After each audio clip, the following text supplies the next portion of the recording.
I still remember the moment she said it. "Can you sleep in the guest room tonight?" Not angry, not crying, just calm. Too calm. It was a Thursday night. We'd just finished dinner. Roast chicken, overcooked, dry. She didn't touch hers. I thought she had a headache again. I didn't ask. I wish I had. That single sentence hit like a slap in a quiet room. I blinked at her across the table. "What?" I need space tonight," she said, brushing her napkin against her mouth like she was wiping away the truth. "Please." I stared at her. My wife of 8 years, the woman I built with, the one who used to fall asleep on my chest during storms. And now she wouldn't even share the same bed. I wanted to laugh, or cry, or yell, but all I did was nod, like a coward, like someone who didn't understand the fight had already started. As I carried my pillow down the hallway, the hardwood floors cold under my bare feet, I caught the smell of her lotion lingering in the air behind me. It used to comfort me. The guest room door creaked when I pushed it open. It hadn't been used in months. The sheets were stiff, corners sharp. The window was cracked open a finger width, and a cold breeze stirred the curtain like someone exhaling a secret. I didn't sleep. I stared at the ceiling and listened. No footsteps, no crying, just silence from down the hall. She wasn't sad. She was done. The next morning, she didn't kiss me goodbye. She left early, said she had errands. No details, no hug, just keys jingling and the front door clicking shut. That's when the questions started crawling in. Did I miss something? Was this about the argument last week? Or the one before that? I thought we were working through it. I thought we were tired, not broken. We used to cook together, every Sunday. She'd make pasta, I'd chop the garlic.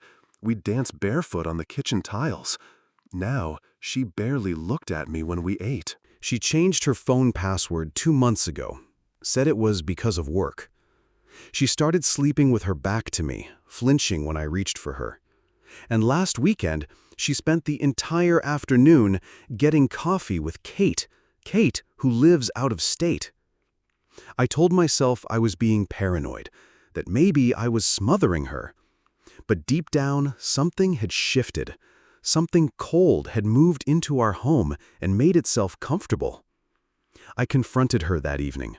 I waited until after dinner. "We need to talk," I said, trying to keep my voice steady. She didn't look up from her plate. "About what?" "You, me, us. What's going on?" She finally looked at me, eyes dull. "I told you, I need space." "That's not an answer." She stood up, cleared the plates without a word, walked to the sink. The clatter of forks hitting porcelain rang louder than it should have. I sat there, holding my glass, watching her shoulders rise and fall as she scrubbed a spotless dish. Then she turned, too suddenly, and said, "Why can't you just give me what I asked for?" That was when I knew. She wasn't confused. She wasn't hurt. She was hiding something. Later that night, I found her phone on the couch, unlocked. She must have forgotten. There was a message from a name I didn't recognize. The first line previewed on the screen. "Last night was worth every risk." I didn't open it. I just stared at that one sentence until the room blurred around me. And that's when something shifted inside me. Not rage, not yet, but something heavier, something slower, a seed of resolve. I stood there in the living room, holding her phone in one hand, my wedding ring in the other, the lamplight throwing both in the same dull glow. What would you do if the person closest to you deceived you? A week passed. She still hadn't asked me to come back to our bed. It was like I had been edited out of her life. Not deleted, just cut from the important scenes. We moved around the house like polite strangers. No shouting, no crying, just this awful, sterile silence. She had started going out more, Evening wellness sessions, she called them. Women's circles downtown. Creative reflection. I wanted to believe it. I wanted to believe she was just trying to heal, like me. But I wasn't healing. I was unraveling. Saturday afternoon, I stopped by a local bookstore cafe, one we used to go to before date nights. I didn't expect to see anyone. I just wanted coffee and the smell of paper. And there she was, on a poster, pinned to a corkboard above the sugar counter. Her face, her real face, no filters, no wedding ring. She was advertising a weekly event, Sovereign Voices, Stories of Self-Reclamation, a live storytelling night. I stood there, holding the wooden stir stick, staring at that printed image. She hadn't told me she was doing public speaking. Her bio read, artist, advocate, former partner, finally unfiltered. It was signed with her name, just her maiden name. No mention of me, no mention of a marriage. Just telling the stories I was once afraid to say out loud. I didn't know what that meant, but it felt like a warning. That night, I didn't ask where she went.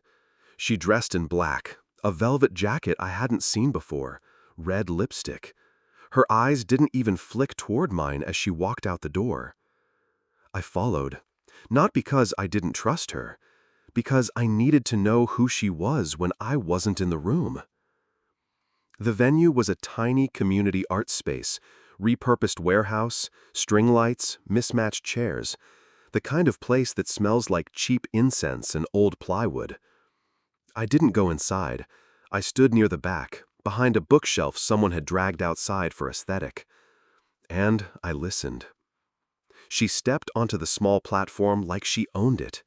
She held the mic like someone who wasn't afraid of being heard. Her voice was soft at first, rehearsed, almost poetic. Then it shifted. She spoke about how women shrink themselves in marriage, about how desire dies in the routines of domestic expectation, about how men ask for loyalty while offering boredom. People laughed, nodded, clapped. For years, I tried to be good, but being good made me invisible. Now I share pieces of myself with people who see me, who choose me, not out of duty, out of desire. I felt the words land like bricks. People around her clapped again. She wasn't talking to me. She was talking about me, to a room full of strangers. I had no proof, no photo, no confession, but I didn't need any. This was it. This was the betrayal. Not a secret affair, not some message from a stranger, but the deliberate erasure of our life, reframed as her origin story. She had turned our marriage into a cautionary tale, and they were buying it. Later that night, I lay in the guest room again. Same stiff pillow, same hum of the vent. But something had changed. Before, I was confused. Now, I was awake. I stopped trying to fix something she had already abandoned. She wasn't uncertain. She wasn't lost. She had crossed the line and lit it up like a stage. Sunday morning, she came into the kitchen humming. She hadn't hummed in months. "Good night?" I asked quietly. She poured her coffee. Very. No explanation, no apology. She smiled to herself like she had a secret, and maybe she did. But now, so did I, because I knew something she didn't. Her new identity, the empowered, raw truth-teller, was built on the bones of a man she'd quietly humiliated. And I wasn't going to let her wear that mask without consequence. What if the person who once shared your name turned your story into their performance? Would you confront them or wait for the spotlight to burn them alive? The next week, I barely spoke to her, not out of spite, out of purpose. I spent my evenings quietly, watching the way she moved around the house like it was hers alone. She took calls in the kitchen, laughing softly, left her ring on the bathroom counter without care. She was glowing, more than she had in months. Not from peace, but from power. I saw it clearly now. She was writing a new story about herself, one where I was either the villain or a ghost. She didn't need to lie anymore. She was just going to let the silence do the rewriting. So I made a decision. I wasn't going to argue. I wasn't going to beg. But I would speak. Once, clearly, where it would echo. I waited until Sunday afternoon. The local community panel she'd joined was holding a gathering in the library's event room. I knew she'd be there. It was a small circle, half networking, half performance. Her kind of space. I wore a plain shirt, neutral color, no expression, just steady. She was near the refreshments table when I arrived, holding a paper cup and laughing with a woman I recognized from her social media. She froze when she saw me, just for a second. "Hey," she said lightly, walking up to me, keeping her voice low. "This isn't your kind of thing." "No," I said, "but it's yours." A few people glanced over. I could feel the shift in the room. She touched my arm gently, her version of damage control. "Let's talk outside?" I didn't move. "I'll be quick." She dropped her hand. Her smile didn't reach her eyes. I turned toward the small group by the bookshelves, people she was trying to impress. "Can I have just a minute?" I asked, loud enough to be heard but not theatrical. Someone nodded. Someone else stepped back. She stood still. "I won't take long," I said, "but I need to speak plainly." I looked at her. "I've watched the way you tell your story lately. I've read the captions, heard the speeches. The version of events where you had to reclaim yourself from this marriage that held you back." Her expression hardened, but she said nothing. "There's power in telling your truth," I continued, "but you left mine behind without even a sentence." The room was silent. The HVAC unit hummed low above us. One of the folding chairs creaked as someone shifted. "You could have left with dignity," I said, my voice steady. "But instead, you made a performance of our life. You turned our memories into anecdotes. You let strangers clap for you while I carried the weight of what you wouldn't say to my face." Someone in the back lowered their drink. The woman she'd been laughing with a moment ago looked away. "I'm not here to beg for anything, not love, not understanding. I just wanted to look you in the eye and say, I know, I see what you've done, and I'm not ashamed to have loved you, but I am done being silent so you can be interesting." Her lips parted like she might speak, but nothing came. I nodded once, then turned to leave. But just before I stepped out, I heard a voice, an older woman near the window. "Was that about you?" she asked gently. My wife, ex-wife, really, in everything but law, hesitated. She started to smile, then stopped. She looked exposed. That was all I needed. That was the moment the mask cracked. As I walked out into the parking lot, the late afternoon sun hit hard, bright and unforgiving. I felt my chest rise, slow and deep. Not relief, but control. This confrontation mattered because for the first time, I wasn't reacting. I was defining. She had used her voice to erase me. I used mine to make her remember. I don't know what she told them afterward. Maybe nothing. Maybe everything. But the way they looked at her had changed. She had built a new identity on top of me. And now they'd seen the foundation shake. The house was quiet when I came home early. No traffic, no music, just the slow, ticking quiet that lives between two people who've stopped speaking. I wasn't trying to catch her doing anything. I just forgot my phone charger in our room, her room now. As I stepped down the hallway, I saw the soft flicker of light under the bedroom door. That familiar blue tint, artificial, stage-like. The door was closed, but not locked. I knocked once. No answer. I turned the handle and stepped inside. She was kneeling on the bed, in a pale silk robe, the sheets drawn tight behind her like a backdrop. A ring light glowed in the corner. Her phone sat on a tripod, angled toward her body. She didn't scream. She didn't flinch. She just slowly reached forward and tapped the screen. The recording stopped. Her eyes met mine. Not ashamed, not startled, just irritated. "You're not supposed to be home." My chest tightened. I felt the walls close in with a silence so thick it vibrated in my ears. I swallowed hard. "Tell me this isn't what it looks like." She sat back, robe clinging to her thigh, and crossed her arms casually. "It's exactly what it looks like." A pause. Then, "I needed to feel something again. Desire, appreciation. You look through me. They pay to see me." I stood there, not angry, not broken, just still. "And this is how you find it?" "In myself, not in you." I stepped back. My hand brushed against the doorframe. "So you threw me out so you could rent the space where we built a life?" Her tone didn't change. I needed the room.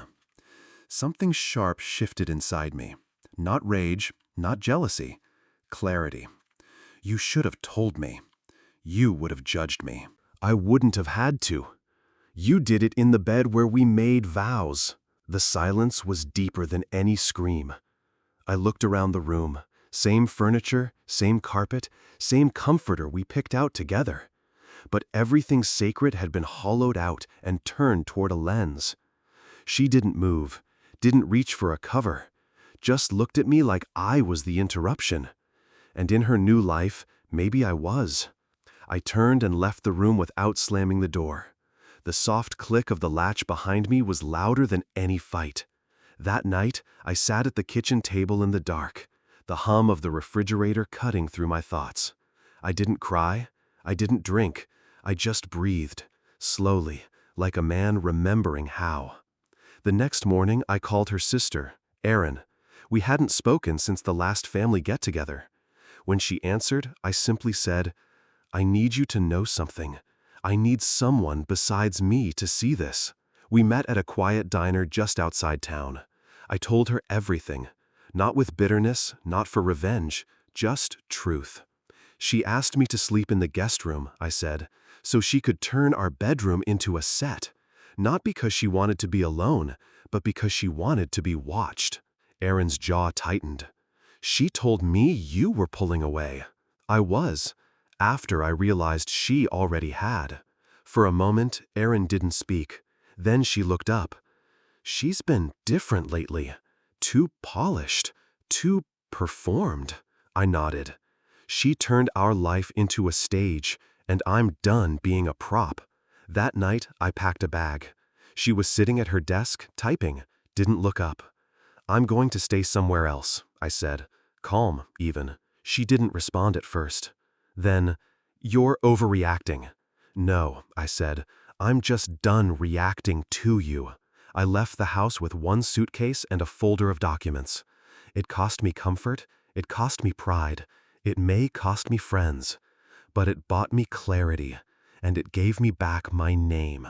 She may have sold herself to strangers, but I was the one who finally walked away from the lie.